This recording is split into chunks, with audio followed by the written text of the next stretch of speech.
Oh, oh, oh, oh, oh.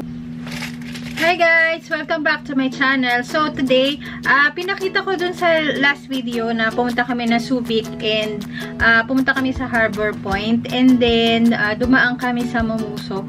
And yun, namili kami sa Mumuso kasi nakita ko para rin siyang Miniso pero mas maliit na version, ganon. Pero yung mga items sila almost same, magaganda din and affordable din naman. So ito, meron akong Mumuso haul.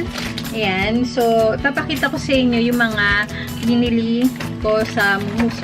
Ayan, and papakita ko rin yung mga prices. So ito yung mga binili, ito yung binili ko. So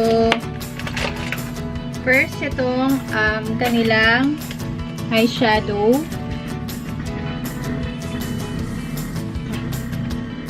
Kanilang eyeshadow. Yan, 149 pesos. Ito yung lipstick nila. Ito yung shade. And 199 pesos. Then, ito yung eyebrow powder. Ito rin yung shade. And this is 149 pesos. Bumili din ako ng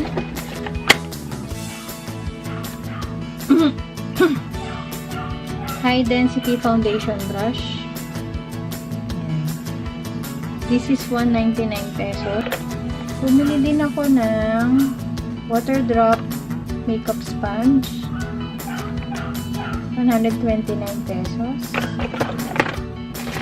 Cushion makeup powder. Yan yung shade, natural. And 199 pesos. Moisturizing gel. 99 pesos. Brush. 99 pesos. Wipes. This is 99 pesos.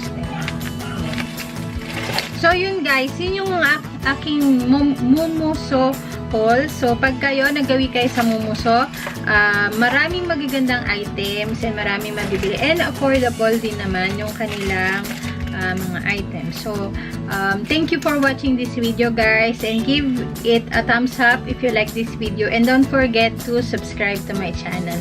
Bye! Oh, oh, oh, oh, oh.